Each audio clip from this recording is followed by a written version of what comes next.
ನಮಸ್ಕಾರ. ಅಖಂಡ ಜ್ಯೋತಿಷ್ಯ ವಿಶೇಷ ಕಾರ್ಯಕ್ರಮಕ್ಕೆ ಸ್ವಾಗತ. ನಾನು ಸುನಿಧಿ ಮಂಜುನಾಥ್.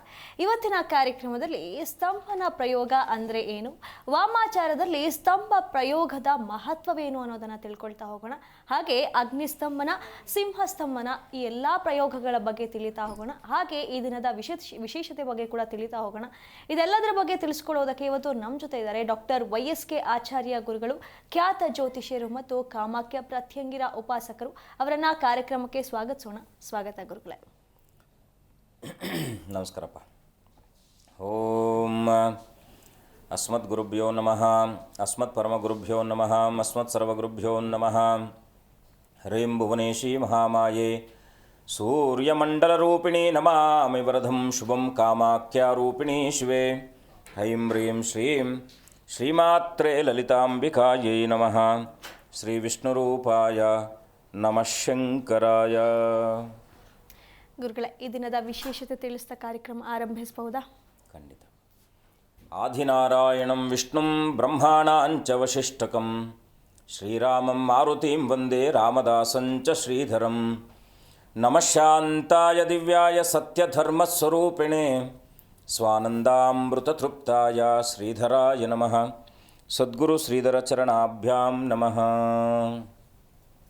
ಸಮಸ್ತ ವೀಕ್ಷಕರಿಗೂ, ದೇಶದ ಬೆನ್ನೆಲುಬಾದ ಪ್ರತಿಯೊಬ್ಬ ರೈತರಿಗೂ, ದೇಶವನ್ನು ಕಾಯ್ತಾ ಇರತಕ್ಕಂಥ ಎಲ್ಲ ಸೇವಾನಿರತರಾದಂತಹ ಸೈನಿಕರಿಗೂ, ವಿಶೇಷವಾಗಿ ದೇಶಕ್ಕೆ ತಮ್ಮದೇ ಆದಂಥ ಕೊಡುಗೆಯನ್ನು ಕೊಡ್ತಾ ಇರತಕ್ಕಂಥ ಪ್ರತಿಯೊಬ್ಬ ಚಾಲಕ ಸಾರಥಿಗಳಿಗೂ ಕೂಡ ನನ್ನ ಆರಾಧ್ಯ ಮಾತೆಯಾದ ಮಾ ಕಾಮಾಖ್ಯ ಪ್ರತ್ಯಂಗಿರಾ ದೇವಿಯು ಸಂಪೂರ್ಣವಾಗಿರ್ತಕ್ಕಂಥ ಅನುಗ್ರಹವನ್ನು ದಯಪಾಲಿಸುತ್ತಾ ನಿಮ್ಮೆಲ್ಲರ ಬದುಕು ಕೂಡ ಸನ್ಮಂಗಳದಾಯಕವಾಗಿ ಆ ಜಗದಂಬೆ ಅನುಗ್ರಹಿಸಲಿ ಅಂತೇಳಿ ಪ್ರಾರ್ಥಿಸಿ ಅವಳ ಅಡಿದ ಅವರುಗಳಿಗೆ ವಂದಿಸಿ, ಇವತ್ತಿನ ದಿನವನ್ನು ನೋಡಿದಾಗ ನಿಜ ಜ್ಯೇಷ್ಠ ಮಾಸದ ಕೃಷ್ಣ ಪಕ್ಷದ ತ್ರಯೋದಶಿ ತಿಥಿ ಭಾನುವಾರ ರೋಹಿಣಿ ನಕ್ಷತ್ರುಕ್ತವಾಗಿ ಬಂದಿರತಕ್ಕಂಥದ್ದು. ಅದರಲ್ಲೂ ಕೂಡ ರೋಹಿಣಿ ನಕ್ಷತ್ರ ತ್ರಯೋದಶಿ ತಿಥಿ ಬಂದಾಗ ವಿಶೇಷವಾಗಿ ನಮಗೆ ತ್ರಯೋದಶಿ ಅಂತಕ್ಕಂಥದ್ದು ಪ್ರದೋಷ ಕಾಲದ ಪೂಜೆಯನ್ನು ಮಾಡತಕ್ಕಂಥ ಒಂದು ವಿಶೇಷವಾದಂಥ ಒಂದು ಸುಪರ್ವ ಕಾಲ. ಹಾಗಾಗಿ ಭಾನುವಾರ ತ್ರಯೋದಶಿ ಬಂದಿರತಕ್ಕಂಥದ್ದು, ಶನಿವಾರ ತ್ರಯೋದಶಿ ಬಂದರೆ ಶನಿ ತ್ರಯೋದಶಿ ಆಗುತ್ತೆ, ಭಾನುವಾರ ತ್ರಯೋದಶಿ ಬಂದರೆ ಭಾನು ತ್ರಯೋದಶಿ ಆಗುತ್ತೆ. ಭಾನು ಅಂದರೆ ಸೂರ್ಯ.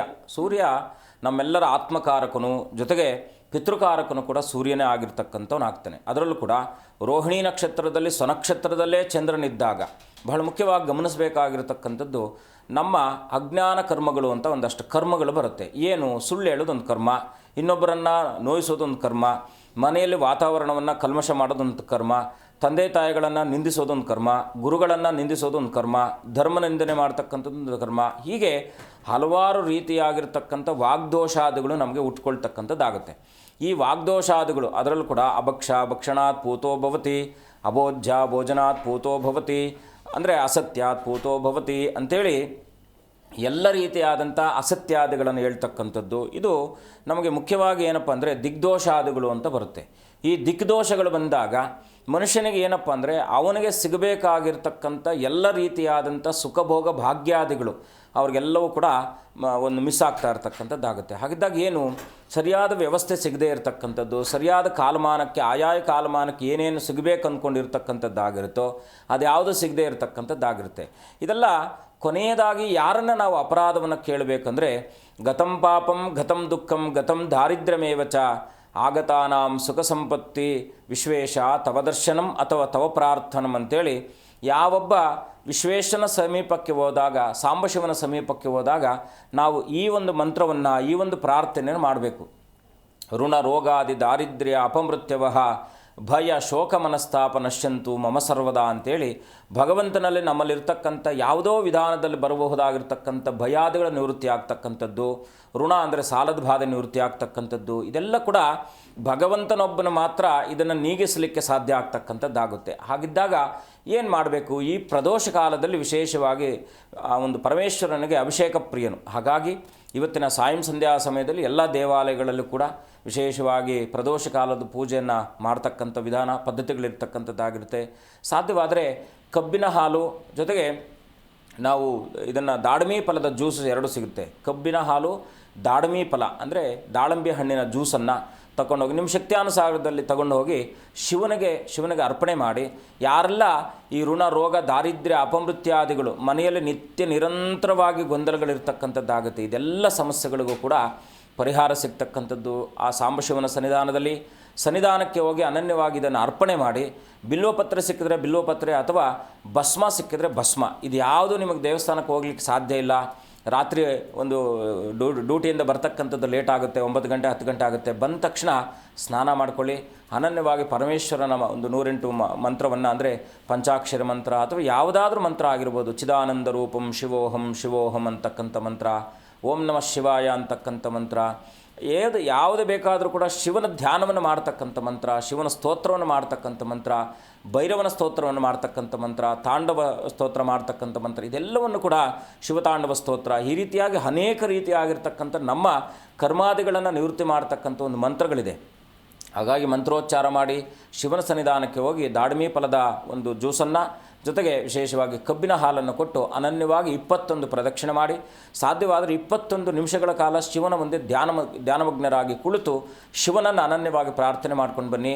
13 ಪ್ರದೋಷಗಳ ಕಾಲ ಮಾಡಿದಾಗ ಯಾವೆಲ್ಲ ಸಮಸ್ಯೆಗಳನ್ನು ನಾನು ಹೀಗೆ ತಿಳಿಸಿದ್ದೇನೋ ಈ ಎಲ್ಲ ಸಮಸ್ಯೆಗಳಿಗೂ ಕೂಡ ಮುಕ್ತಿ ಆಗ್ತಕ್ಕಂಥದ್ದಾಗಿರುತ್ತೆ.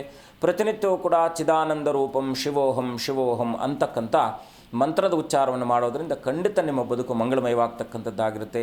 ಅನುಕೂಲವಾಗಲಿ. ಶುಭಂ ಭೂಯಾತ್. ಹೇಮಾವತಿ ಅಂತ ಹೇಳಿ ಒಬ್ರು ಕಾಲರ್ ಇದ್ದಾರೆ. ಹೇಮಾವತಿ ಅವರೇ, ಯಾರ ಬಗ್ಗೆ ಕೇಳಬೇಕಾಗಿತ್ತು?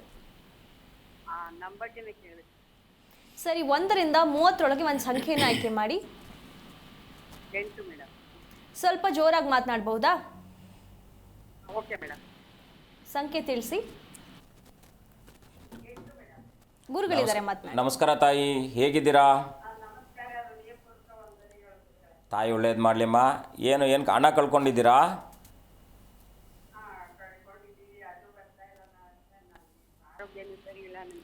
ಶರೀರಕ್ಕೆ ಸಂಬಂಧಪಟ್ಟ ನಾನು ಈಗ ಅದನ್ನೇ ತಿಳಿಸಿದೆ. ಋಣ ರೋಗ ದಾರಿದ್ರ್ಯ ನೋಡಿ, ಋಣ ರೋಗ ದಾರಿತಕ್ಕಂಥದ್ದು ಮನುಷ್ಯನನ್ನು ಅಧೋಪಥಕ್ಕೆ ಕರ್ಕೊಂಡು ಹೋಗ್ತಕ್ಕಂಥದ್ದಾಗಿರುತ್ತೆ. ಈ 3ರ ಸಂಯೋಜನೆ ಯಾರ ಬದುಕಿನಲ್ಲಿ ಒಂದಲ್ಲ ಒಂದು ರೀತಿಯಲ್ಲಿ ಅವನನ್ನು ಅದು ಅವನತಿಯತ್ತಿಗೆ ಕರ್ಕೊಂಡು ಹೋಗ್ತಾ ಇರ್ತಕ್ಕಂಥದ್ದಾಗಿರುತ್ತೆ. ಹಾಗಾಗಿ ಇವತ್ತು ಪ್ರದೋಷ ಕಾಲ ಇದೆ. ಏನು ನಿಮ್ಮ ಪ್ರಶ್ನೆ?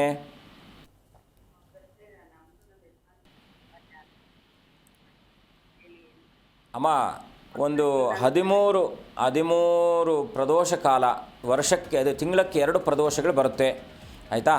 ಈ ಪ್ರದೋಷ ಕಾಲದಲ್ಲಿ ಶಿವನ ಸನ್ನಿಧಾನದಲ್ಲಿ ಹೋಗಿ ಅನನ್ಯವಾಗಿ ಪ್ರಾರ್ಥನೆ ಮಾಡಿ ದೀಪ ಹಚ್ಚಿಟ್ಟು ನಿಮಗೆ ಅನುಕೂಲ ಇದ್ದರೆ ಇವತ್ತಿನ ದಿವಸ ಈ ಋಣ ರೋಗ ದಾರಿದ್ರ್ಯ ಮತ್ತು ಸಂಬಂಧಗಳಲ್ಲಿರಬಹುದಾಗಿರ್ತಕ್ಕಂಥ ಎಲ್ಲ ರೀತಿಯಾದ ನಕಾರಾತ್ಮಕ ಆ ಮನಸ್ಥಿತಿಗಳಿದ್ದಾವೋ ಆ ಎಲ್ಲ ಕೂಡ ಪರಿಹಾರ ಮಾಡ್ತಕ್ಕಂಥ ಎಲ್ಲ ಶಕ್ತಿ ಪರಮೇಶ್ವರನಿಗಿದೆ. ಹಾಗಾಗಿ ಪರಮೇಶ್ವರನ ಸಾಂಬಶಿವನ ಸನ್ನಿಧಾನಕ್ಕೆ ಅನನ್ಯವಾಗಿ ಪ್ರದೋಷ ಕಾಲದಲ್ಲಿ ಪೂಜೆಗೆ ಮಾಡುವಂಥ ಅಲ್ಲಿರ್ತಕ್ಕಂಥ ಸಮಯವನ್ನು ಅಲ್ಲೇ ಕಳೆಯುವಂಥ ಒಂದು ವ್ಯವಸ್ಥೆ ಮಾಡ್ಕೊಳ್ಳಿ. ಖಂಡಿತ ಲಾಭ ಆಗುತ್ತೆ. ಒಳ್ಳೆಯದಾಗಲಿ ತಾಯಿ. ಧನ್ಯವಾದಗಳು ಕರೆ ಮಾಡಿದ್ದಕ್ಕೆ. ಹಾಗೆ ರತ್ನಾಕರ್ ಅಂತ ಹೇಳಿ ಒಬ್ರು ಕಾಲರ್ ಇದ್ದಾರೆ. ರತ್ನಾಕರ್ ಅವರೇ, ಯಾರ ಬಗ್ಗೆ ಕೇಳಬೇಕಾಗಿತ್ತು? ನನ್ನ ಬಗ್ಗೆ, ಆರೋಗ್ಯದ ಬಗ್ಗೆ. ಸರಿ, 1 ರಿಂದ 30 ಒಂದು ಸಂಖ್ಯೆಯನ್ನು ಆಯ್ಕೆ ಮಾಡಿ. 28. ಗುರುಗಳಿದ್ದಾರೆ, ಮಾತನಾಡಿ. ನಮಸ್ಕಾರ, ಹೇಗಿದ್ದೀರಾ? ನಮಸ್ತೆ ಗುರುಜಿ. ಆರಾಮಿದೆ ಗುರು. ಸ್ವಲ್ಪ ಆರೋಗ್ಯ ಸಮಸ್ಯೆ. ಖಂಡಿತ ಶುಭ ಆಗುತ್ತೆ, ಚಿಂತೆ ಮಾಡುವ ಅಗತ್ಯವಿಲ್ಲ. ದಿನದಲ್ಲಿ ಸ್ವಲ್ಪ ಕಡಿಮೆ ಆಗುತ್ತೆ. ಗುರುಗಳ ಅನುಗ್ರಹ ಇದೆ. ಯಾವುದಾದ್ರೂ ಗುರುವಿನ ಕ್ಷೇತ್ರಕ್ಕೆ ಹೋಗಿ ಅನನ್ಯವಾಗಿ ಗುರುಗಳನ್ನು ದರ್ಶನ ಮಾಡಿ, ನಿಮ್ಮ ಕುಲಗುರುಗಳು ಅಥವಾ ಪ್ರಾಂತ್ಯವಾರ ಕುಲಗುರುಗಳಿರ್ತಕ್ಕಂಥವ್ರಿಗೆ ಯಾರಿಗಾದರೂ ಕೂಡ ವಸ್ತ್ರದಾನವನ್ನು ಮಾಡಿ ಅನನ್ಯವಾಗಿ ಪ್ರಾರ್ಥನೆ ಮಾಡಿ ಫಲದಕ್ಷಿಣಾದಿಗಳಿಂದ, ಅಥವಾ ನಿಮ್ಗೆ ಎಲ್ಲೂ ಸಿಗಲಿಲ್ಲ ಅಂದರೆ ಶೃಂಗೇರಿಗೆ ಹೋಗಿ ಗುರುಗಳ ದರ್ಶನ ಮಾಡಿ ಗುರುಗಳಿಂದ ಮಂತ್ರಾಕ್ಷತೆಯನ್ನು ತೊಗೊಂಡು ಬನ್ನಿ. ಖಂಡಿತ ಒಳ್ಳೆಯದಾಗುತ್ತೆ. ಶುಭವಾಗಿ. ಧನ್ಯವಾದಗಳು ಕರೆ ಮಾಡಿದ್ದಕ್ಕೆ ಗುರುಗಳೇ. ಹಾಗೆ ಇವತ್ತಿನ ವಿಷಯದ ಬಗ್ಗೆ ಮಾತಾಡೋದಾದರೆ ಸ್ತಂಭನ ಪ್ರಯೋಗ ಅಂತಂದ್ರೆ ಏನು ಗುರುಗಳೇ? ಓಂ ಹ್ರೀಂ ಬಗಲಾಮುಖೀಂ ಸರ್ವದುಷ್ಟಾನಾಂ ವಾಚಂ ಮುಖಂ ಪದಂ ಸ್ತಂಭಯ ಜಿಹ್ವಾಂ ಕೀಲಯ ಬುದ್ಧಿಂ ವಿನಾಶಯ ಹ್ರೀಂ ಓಂ ಪಟ್ ಸ್ವಾಹ. ಜಗದಂಬೆ ಆಗಿರ್ತಕ್ಕಂಥ ಪಾರ್ವತಿಯು ವಿಶೇಷವಾಗಿ ಅನೇಕ ರೂಪಗಳನ್ನು ಧಾರಣೆ ಮಾಡಿ ಆಯಾಯ ಕಾಲಮಾನಕ್ಕೆ, ಈಗ ರಕ್ತಬೀಜಾಸುರನನ್ನು ವಧೆ ಮಾಡುವ ಸಲುವಾಗಿ ಹೇಗೆ ಅಮ್ಮನವರು ಹಲವಾರು ರೂಪಗಳನ್ನು ತಾಳಿದರೋ, ಸಾಕ್ಷಾತ್ ಪರಮೇಶ್ವರನೇ ಅವನನ್ನು ಸಂಹಾರ ಮಾಡಲಿಕ್ಕೆ ಸಾಧ್ಯ ಆಗದೇ ಇದ್ದಾಗ ಅಮ್ಮನವರು ಹೇಗೆ ಆ ಒಂದು ಪರಮೇಶ್ವರನಿಗೆ ಒಂದು ಸಹಾಯವನ್ನು ಮಾಡಿದರೋ, ಹಾಗೆ ನಮ್ಮ ಬದುಕಿನಲ್ಲೂ ಕೂಡ ಒಂದಷ್ಟು ವಿಚಾರಗಳಲ್ಲಿ ನಮ್ಮ ಬದುಕು ನಿಂತು ಹೋಗಿರ್ತಕ್ಕಂಥದ್ದಾಗಿರುತ್ತೆ. ಯಾವುದೇ ವಿಚಾರದಲ್ಲೂ ಕೂಡ ಸ್ತಂಭನ ಅಂದರೆ ಈ ವಾಮಾಚಾರಕ್ಕೆ ಸಂಬಂಧಪಟ್ಟ ಹಾಗೆ ವಾಮಾಚಾರದಲ್ಲಿ ವಿಶೇಷವಾಗಿರ್ತಕ್ಕಂಥ ಶಕ್ತಿಪ್ರದವಾಗಿರ್ತಕ್ಕಂಥದ್ದು ಷಟ್ಕರ್ಮಗಳಲ್ಲಿ ಸ್ತಂಭನ ಅಂತಕ್ಕಂಥದ್ದು ವಿಶೇಷವಾಗಿ ಅಲ್ಲಿಂದ ಅವನ ಅವನತಿ ಪ್ರಾರಂಭ ಆಗ್ತಕ್ಕಂಥದ್ದಾಗುತ್ತೆ. ಆಕರ್ಷಣ, ವಿದ್ವೇಷಣ, ಸ್ತಂಭನ ಅಂತಕ್ಕಂಥದ್ದು. ಅದಾದ ನಂತರದಲ್ಲಿ ಬಹಳ ಮುಖ್ಯವಾಗಿ ಷಟ್ಕರ್ಮಗಳಲ್ಲಿ ನಮಗೆ 6 ಕರ್ಮಗಳಿರ್ತಕ್ಕಂಥದ್ದು ಮಾರಣಾಂತಕವರೆಗೂ ಇರತಕ್ಕಂಥದ್ದಿದೆ. ಈ ಷಟ್ಕರ್ಮಗಳಲ್ಲಿ ಸ್ತಂಭನ ಅಂತಕ್ಕಂಥದ್ದು 24 ರೀತಿಯಾದ ಸ್ತಂಭನಗಳಿದೆ. ಅಗ್ನಿಸ್ತಂಭನ, ಮುಖಸ್ತಂಭನ, ವೀರ್ಯಸ್ತಂಭನ, ಜಲಸ್ತಂಭನ, ಹೀಗೆ ಶತ್ರುಸ್ತಂಭನ, ಸೈನ್ಯಸ್ತಂಭನ. ಇದು ಏನಪ್ಪ ಅಂದರೆ, ನಾವು ಕೆಲವೊಂದು ಸಂದರ್ಭಗಳಲ್ಲಿ ನೋಡ್ತೀವಿ, ಬೆಂಕಿಯನ್ನು ಬಾಯಲ್ಲಿ ಇಟ್ಕೊಳ್ತಾರೆ.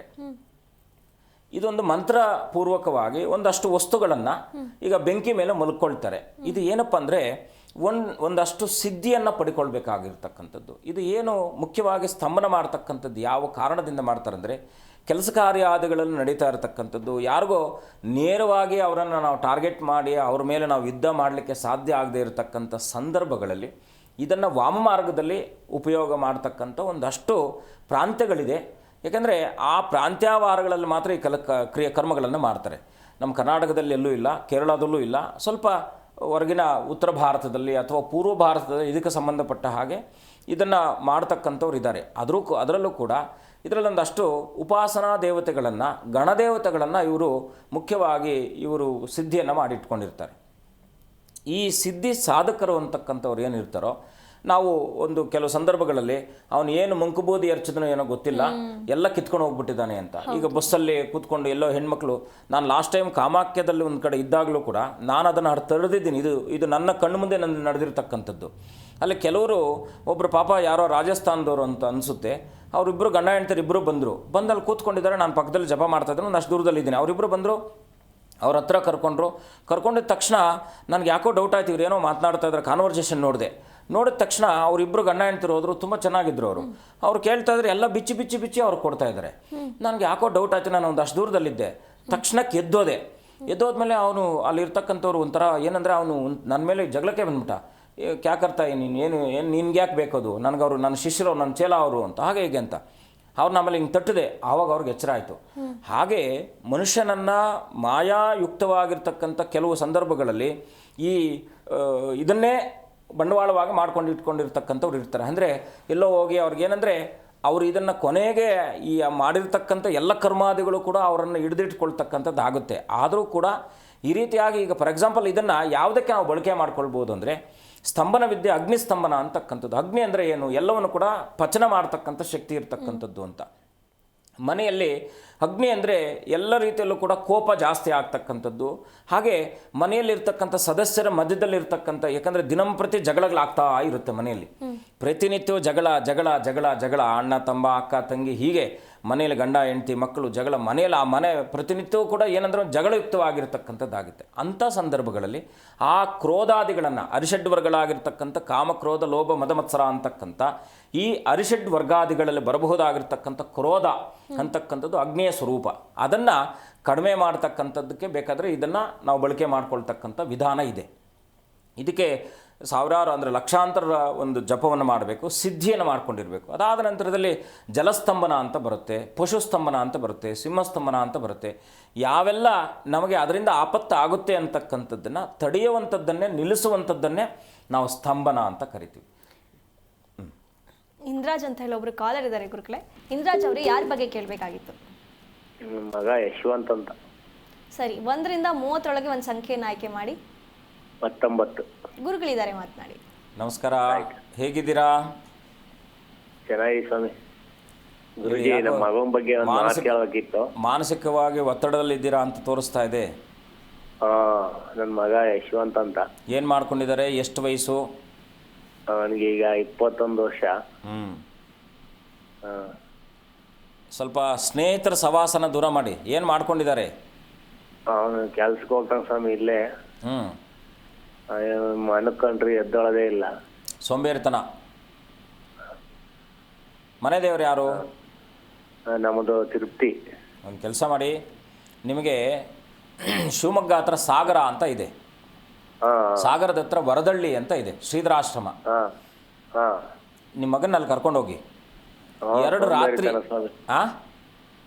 ಸೋಂಬೇರಿತನ, ಮಲ್ಕೊಂಡ್ರೆ ಎದ್ದಾಳಲ್ಲ, ನಮ್ಮ ಮಾತು ಕೇಳಲ್ಲ. ರಾಯರ ನನ್ನ ಮಾತು ಅರ್ಥ ಮಾಡ್ಕೊಳ್ಳಿ. ನಿಮ್ಗೆ ಒಳ್ಳೇದಾಗಬೇಕನ್ನೋ ಸದುದ್ದೇಶದಿಂದ ನಾವು ನಿಮಗೆ ಇದನ್ನು ಮಾತನಾಡ್ತಾ ಇದ್ದೀವಿ. ಯಾಕೆಂದರೆ ಮಕ್ಕಳಿಗೆ ಸಹಜವಾಗಿ ರಾಹು ದಶೆ ಬಂದಾಗ, ಅಂದರೆ ಈ ಪಾಪಗ್ರಹಗಳ ದಶಾನುಕೂಲ ಬಂದಾಗ ಈ ರೀತಿಯಾದಂಥ ಪರಿವರ್ತನೆ ಆಗ್ತಕ್ಕಂಥದ್ದಾಗುತ್ತೆ. ಆಯಿತಾ? ಅದಕ್ಕೆ ಚಿಂತೆ ಮಾಡುವ ಖಂಡಿತ ಬದಲಾವಣೆ ಆಗುವ ಎಲ್ಲ ಯೋಗ ಇದೆ ನಿಮ್ಮ ಮಗನಿಗೆ. ಏನು ನೀವು ಅದ್ರ ಬಗ್ಗೆ ಚಿಂತೆ ಮಾಡುವ ಅಗತ್ಯ ಇಲ್ಲ. ಮಕ್ಕಳ ಮೇಲೆ ತಂದೆ ತಾಯಿಗಳಿಗೆ ನಂಬಿಕೆ ಇಲ್ಲ ಅಂದರೆ ಯಾರಿಗೆ ಬರಬೇಕು ನಂಬಿಕೆ? ಮತ್ತೆ ಸ್ವಲ್ಪ ಅವ್ರಿಗೆ ಹೇಳುವ, ನೀವು ಗದರಿಸೋದು ಅವ್ರ ಮೇಲೆ. ಈಗ ಮಕ್ಕಳನ್ನು ದೊಡ್ಡವರಾದ ನಂತರದಲ್ಲಿ ನಾವು ಅವ್ರನ್ನ ಗೆಳೆಯನ ಥರ ಮಕ್ಕಳನ್ನು ನೋಡಬೇಕು. ಆಯಿತಾ? ಮೊದಲನೇದಾಗಿ ನಾನು ತಿಳಿಸ್ತಾ ಇರ್ತಕ್ಕಂಥದ್ದನ್ನು ನೀವು ವಿಧಾನವನ್ನು ನೀವು ಪರಿಪಾಲನೆ ಮಾಡಿ ಖಂಡಿತ ಒಳ್ಳೆಯದಾಗುತ್ತೆ. ಗುರುಗಳಿಗಿಂತ ಮಿಗಿಲಾದ ಜಗತ್ತಿನಲ್ಲಿ ಏನೂ ಇಲ್ಲ. ಗುರು ಒಬ್ಬ ಮುನಿದರೆ ಏನನ್ನೂ ನೀವು ಪಡೀಲಿಕ್ಕಾಗಲ್ಲ. ಗುರು ಒಬ್ಬರ ಅನುಗ್ರಹ ಸಿಕ್ಕಿದ್ರೆ ಎಲ್ಲವೂ ನಿಮ್ಗೆ ಸಿಗ್ತಕ್ಕಂಥದ್ದಾಗುತ್ತೆ. ನೀವು ಏನು ಮಾಡಬೇಡಿ, ಶ್ರೀಧರ ಆಶ್ರಮಕ್ಕೆ ಹೋಗಿ, ವಿಶೇಷವಾಗಿ ಅಲ್ಲಿ ಒಂದಷ್ಟು ತೀರ್ಥಸ್ನಾನ ಇದೆ, ತೀರ್ಥಸ್ನಾನ ಮಾಡಿಸಿ 2 ರಾತ್ರಿ ಅಲ್ಲೇ ಇದ್ದು 2 ರಾತ್ರಿ ಇರಬೇಕು ನೀವು. ಅನನ್ಯವಾಗಿ ಶ್ರೀಧರ ಸ್ವಾಮಿಗಳನ್ನು ಪ್ರಾರ್ಥನೆ ಮಾಡ್ಕೊಂಡು ಬನ್ನಿ. ನಿಮ್ಮ ಮಗನ ಬದುಕು ಖಂಡಿತ ಉಜ್ವಲ ಆಗುತ್ತೆ. ಖಂಡಿತ ಒಳ್ಳೆಯದಾಗಲಿ. ಧನ್ಯವಾದಗಳು ಕರೆ ಮಾಡಿದ್ದಕ್ಕೆ. ಹಾಗೆ ಪೂರ್ಣಿಮಾ ಅಂತ ಹೇಳಿ ಒಬ್ರು ಕಾಲರ್ ಇದ್ದಾರೆ. ಪೂರ್ಣಿಮಾ ಅವರೇ, ಯಾರ ಬಗ್ಗೆ ಕೇಳಬೇಕಾಗಿತ್ತು? ನಮ್ಮ ಯಜಮಾನ್ರ ಬಗ್ಗೆ ಕೇಳಬೇಕಾಗಿತ್ತು ಮೇಡಮ್. ಸರಿ, 1ರಿಂದ 30ರೊಳಗೆ ಒಂದು ಸಂಖ್ಯೆಯನ್ನು ಆಯ್ಕೆ ಮಾಡಿ. 9 ಮೇಡಮ್.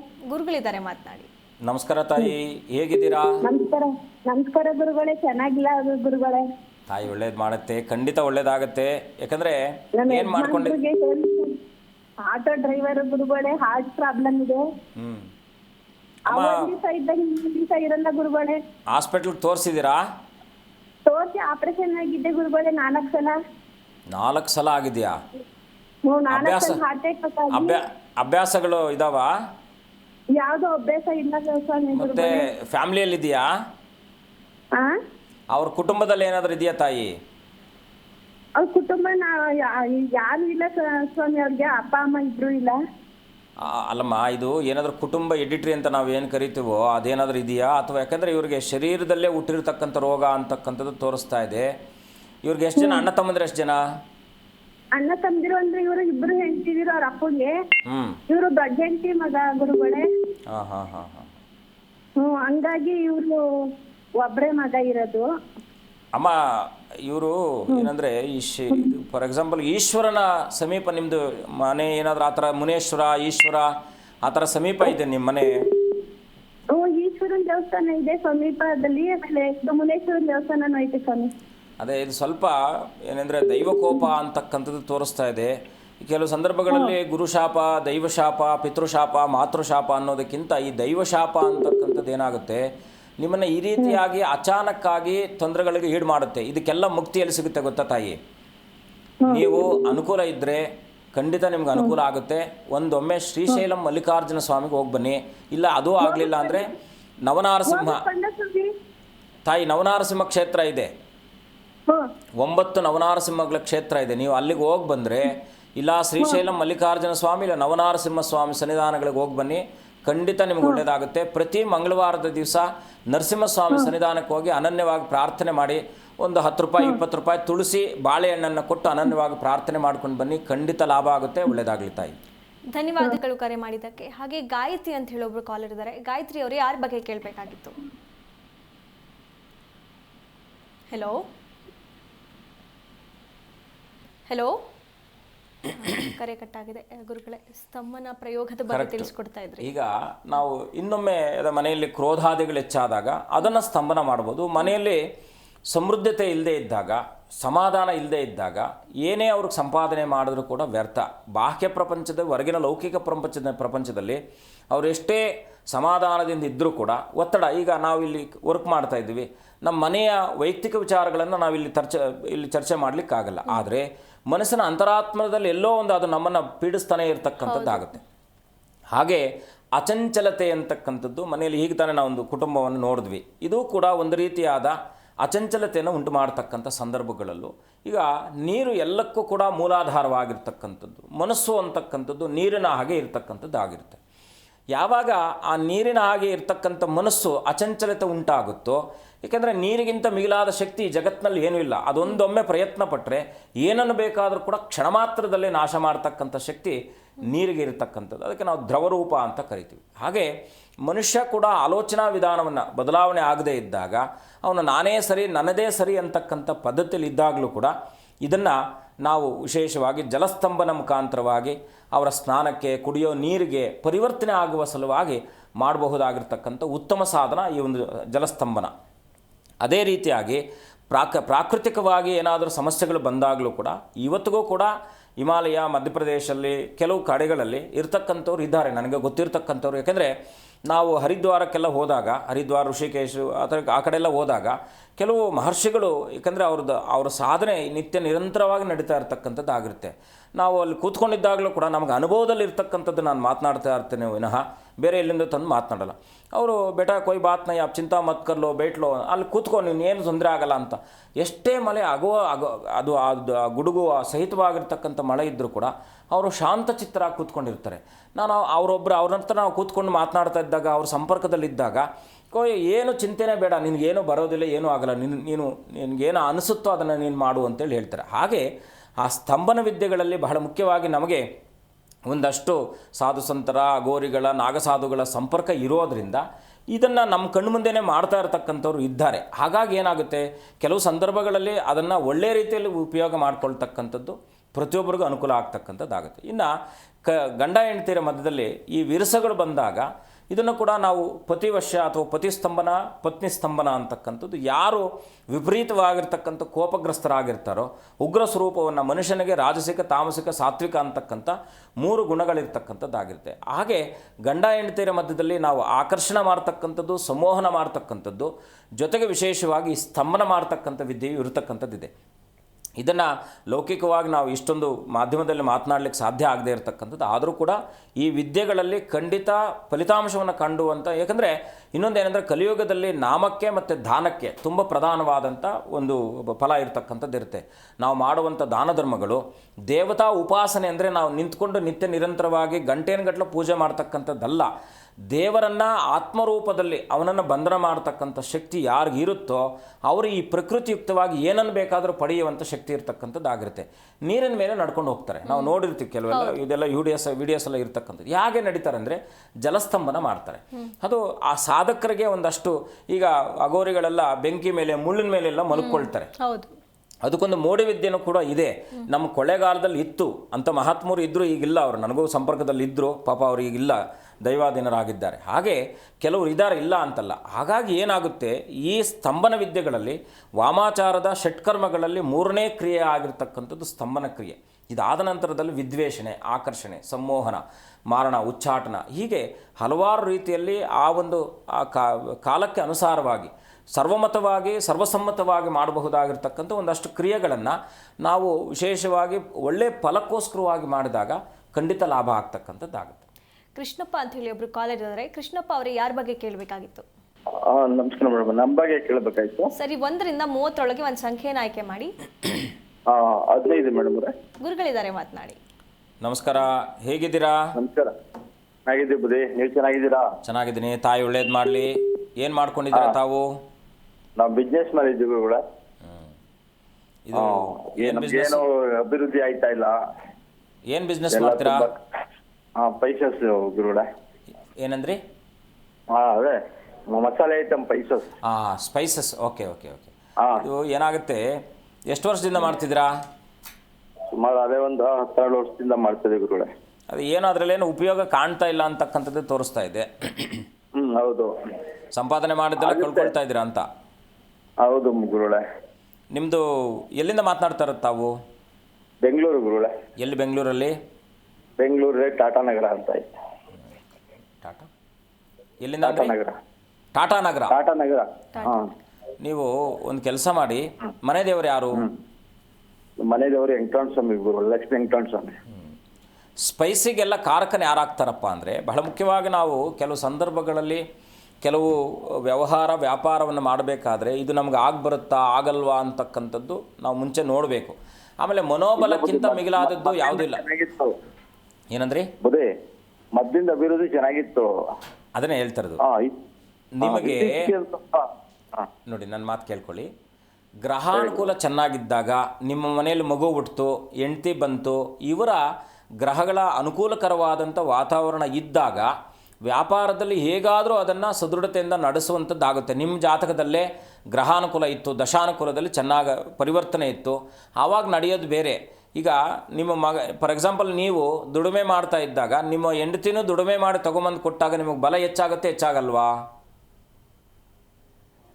ಕೇಳ್ತಿದ್ಯಾ? ಕೇಳಿಸ್ತದೆ ಹೇಳಿ ಹೌದು, ನಿಮ್ಮ ಹೌದು. ದುಡಿಮೆ ಜೊತೆಗೆ ಇನ್ನೊಬ್ಬರ ದುಡಿಮೆ ನಿಮ್ಮ ಕೈ ಸೇರಿದಾಗ ನಿಮ್ಗೆ ಸಂತೋಷ ಆಗಲ್ವಾ? ಆಯ್ತದೆ. ಹಾಗೆ ವ್ಯಾಪಾರದಲ್ಲೂ ಕೂಡ ಸಂತೋಷ ಸಿಗಬೇಕು ನಮಗೆ. ಎಲ್ಲಿ ತನಕ ಸಿಕ್ಕುತ್ತಪ್ಪ ಅಂದರೆ ಕೆಲವು ಸಂದರ್ಭಗಳಲ್ಲಿ ನಮಗೆ ಗ್ರಹಾನುಕೂಲ ಚೆನ್ನಾಗಿದ್ದು ಒಳ್ಳೆ ಗ್ರಹಗಳ ದಶಾನುಭುಕ್ತಿ ನಡೀತಾ ಇದ್ದಾಗ ಇದು ಖಂಡಿತ ಶುಭ ಆಗ್ತಕ್ಕಂಥದ್ದಾಗುತ್ತೆ. ಅದೇ ಏನಾದರೂ ಪಾಪಗ್ರಹಗಳ ದಶಾನುಕೂಲ ಪ್ರಾರಂಭ ಆಗೋದು, ವಿಶೇಷವಾಗಿ ಆ ಒಂದು ಪ್ರಾಂತ್ಯದಲ್ಲಿ ಏನಾದರೂ ಸಮಸ್ಯೆಗಳಾಗ್ತಕ್ಕಂಥದ್ದು, ಈ ರೀತಿಯಾಗಿ ಮನುಷ್ಯನಿಗೆ ಯಾವೆಲ್ಲ ಕಾರಣಗಳಿಂದ ತೊಂದರೆಗಳು ಬರುತ್ತಪ್ಪ ಅಂದರೆ, ಒಂದು ತಾವು ತೆಗೆದುಕೊಳ್ಳುವಂಥ ನಿರ್ಧಾರಗಳು, ಎರಡು ಇನ್ನೊಬ್ಬರ ಮೇಲೆ ಅವಲಂಬಿತವಾಗ್ತಕ್ಕಂಥದ್ದು, ಮೂರು ವಿಶೇಷವಾಗಿ ಗ್ರಹಗಳ ತೊಂದರೆ ಇದ್ದಾಗ, ನಾಲ್ಕು ನಾವು ನಂಬಿಕೆಯನ್ನು ಕಳ್ಕೊಂಡಾಗ, ಈ ನಾಲ್ಕು ಸಂದರ್ಭಗಳಲ್ಲಿ ಮನುಷ್ಯನಿಗೆ ತೊಂದರೆ ಉಂಟಾಗ್ತಕ್ಕಂಥದ್ದಾಗುತ್ತೆ. ಹಾಗಾಗಿ ನೀವು ನಂಬಿಕೆ ಕಳ್ಕೊಳ್ಬೇಡಿ. ಏನು ಮಾಡಬೇಕಪ್ಪ ಅಂದರೆ ಇದು ನಿಮ್ಮ ಹೆಸರೇನಿಟ್ಟಿದ್ದೀರಾ ಇದಕ್ಕೆ? ಯಾವುದು ಲಕ್ಷ್ಮೀ ವೆಂಕಟೇಶ್ವರ ಅಂತ ಇಟ್ಟಿದ್ರು. ಒಂದು ಕೆಲಸ ಮಾಡಿ, ನೀವು ಧರ್ಮಸ್ಥಳಕ್ಕೆ ಹೋಗಿ. ಧರ್ಮಸ್ಥಳದಲ್ಲಿ ಅಣ್ಣಪ್ಪ ಸ್ವಾಮಿ ಇದ್ದಾರೆ, ಗೊತ್ತಲ್ವಾ? ಗೊತ್ತು ಬಿಡು, ಬೆಟ್ಟದ ಮೇಲೆ ಅಣ್ಣಪ್ಪ ಸ್ವಾಮಿ ಇದ್ದಾರೆ. ನೀವು 1 ಗಂಟೆ 25 ನಿಮಿಷ ಅಣ್ಣಪ್ಪನ ಮುಂದೆ ಕೂತ್ಕೊಳ್ಳಿ. ಒಂದು ದೀಪ ಹಚ್ಚಿಟ್ಟು, ಅಲ್ಲಿ ದೀಪ ಸಿಗುತ್ತೆ, ದೀಪ ಹಚ್ಚಿಟ್ಟು 1 ಗಂಟೆ 25 ನಿಮಿಷ ನಿಮ್ಮ ಮನಸ್ಸಿನಲ್ಲಿರ್ತಕ್ಕಂಥ ಎಲ್ಲ ಕೋರಿಕೆಗಳನ್ನು ಕೈಯಲ್ಲಿ 54 ರೂಪಾಯಿ ಚಿಲ್ಲರೆ ಕಾಯಿನ ಇಟ್ಕೊಳ್ಳಿ. ಎಷ್ಟು? 54 ರೂಪಾಯಿ ಚಿಲ್ಲರೆ ಕಾಯಿನ ಇಟ್ಕೊಳ್ಳಿ. ಅಣ್ಣಪ್ಪನ ಮುಂದೆ ಅನನ್ಯವಾಗಿ 1 ಗಂಟೆ 25 ನಿಮಿಷಗಳ ಕಾಲ ಅಲ್ಲಿ ಕೂತ್ಕೊಂಡು ನಿಮ್ಮ ಎಲ್ಲ ಸಂಕಲ್ಪವನ್ನು ಮಾಡಿ ಪ್ರಾರ್ಥನೆ ಮಾಡಿಕೊಂಡು ಅನ್ನದಾನಕ್ಕೆ ಏನು ಅಲ್ಲಿ, ಯಾಕೆಂದರೆ ನಿತ್ಯ ನಿರಂತರವಾಗಿ ಅನ್ನದಾನ ನಡೀತಕ್ಕಂಥದ್ದಾಗುತ್ತೆ. ಹಾಗಾಗಿ ಅನ್ನದಾನಕ್ಕೆ ನಿಮ್ಮ ಶಕ್ತಿಯಾನುಸಾರದಲ್ಲಿ ಧರ್ಮಸ್ಥಳದಲ್ಲಿ ನೀವು ಅದೊಂದು ರಸೀದಿಯನ್ನು ಮಾಡಿ ಅನನ್ಯವಾಗಿ ಪ್ರಾರ್ಥನೆ ಮಾಡ್ಕೊಂಡು ಬನ್ನಿ. ಧರ್ಮಸ್ಥಳದಲ್ಲಿ ನೀರು ಸಿಗುತ್ತೆ, ಆ ಒಂದು ತೀರ್ಥ ತಗೊಂಡು ಬಂದು ಪ್ರತಿ ಗುರುವಾರ ಆ ತೀರ್ಥವನ್ನು ನೀವು ಎಷ್ಟು ಬೇಕಾದರೂ ನೀರಿನೊಟ್ಟಿಗೆ ಸೇರಿಸ್ಕೊಳ್ಳಿ. ಸ್ವಲ್ಪ ಅರಿಶಿಣ ಹಾಕಿ ಆ ಎಲ್ಲ ವ್ಯಾಪಾರ ಕ್ಷೇತ್ರ, ಕೂತ್ಕೊಳ್ತಕ್ಕಂಥ ಜಾಗ ಎಲ್ಲವನ್ನು ಕೂಡ ಅಲ್ಲೆಲ್ಲ ಕೂಡ ಪ್ರೋಕ್ಷಣೆ ಮಾಡಿ ಅನನ್ಯವಾಗಿ ಪ್ರಾರ್ಥನೆ ಮಾಡಿ, ಖಂಡಿತ ಒಳ್ಳೆಯದಾಗುತ್ತೆ, ಲಾಭವಾಗಲಿ. ಬುದೇ ಅದೇ ಒಂದು ಸ್ವಲ್ಪ ನಾವು ಮಠ ಮಾಡಬೇಕು ಅಂತ ಆಸೆ ಇಟ್ಕೊಂಡಿದ್ದೀವಿ, ಏನಾಯ್ತಾ ಇಲ್ಲ? ಏನಂದ್ರಿ? ಒಂದು ಮನೆಗೇನೆ ಮಾಡುವ ಅಂತ ಇದ್ದೀವಿ, ಏನಾಯ್ತಾ? ಏನು ಚಿಂತೆ ಮಾಡುವ ಅಗತ್ಯ ಇಲ್ಲ. 2027 ಫೆಬ್ರವರಿ ಅಷ್ಟೊತ್ತಿಗೆ ನಿಮ್ಗೆ ಒಳ್ಳೆ ಅನುಕೂಲ ಆಗುತ್ತೆ, ಗುರುಗಳ ಅನುಗ್ರಹ ಇದೆ. ಧರ್ಮಸ್ಥಳಕ್ಕೆ ಹೋಗಿ ಬನ್ನಿ, ಖಂಡಿತ ಲಾಭ ಆಗುತ್ತೆ. ಧನ್ಯವಾದಗಳು ಕರೆ ಮಾಡಿದ್ದಕ್ಕೆ. ಗುರುಗಳೇ, ಇಷ್ಟೊತ್ತು ನಮ್ಮೊಂದಿಗೆ ಕಾರ್ಯಕ್ರಮದಲ್ಲಿ ಭಾಗಿಯಾಗಿ ಇಷ್ಟೆಲ್ಲ ವಿಷಯಗಳನ್ನು ಚರ್ಚೆ ಮಾಡಿದ್ದಕ್ಕೆ ತಮಗೆ ಧನ್ಯವಾದಗಳು. ಶುಭಂ ಭೂಯಾತ್, ಲೋಕ ಸಮಸ್ತ ಸುಖಿನೋ ಭವಂತು. ನೋಡಿದ್ರಲ್ಲ ವೀಕ್ಷಕರೇ, ಇದಾಗಿತ್ತು ಇವತ್ತಿನ ವಿಶೇಷ. ನೋಡ್ತಾ ಇರಿ ಜಿ ಕನ್ನಡ ನ್ಯೂಸ್, ಸತ್ಯವೇ ಸುದ್ದಿಯ ಜೀವಾಳ.